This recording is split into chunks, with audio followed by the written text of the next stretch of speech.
Kung may mga tanong po kayo ukol kay Senator Bato, pwede niyo po itanong kahit ano po sa akin. Huwag lang po kung nasaan siya.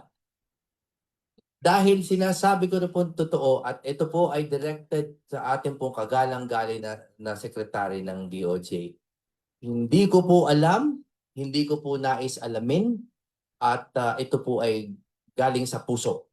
At dahil po gusto namin na kami ay makapagsilbi kay Senator Bato in a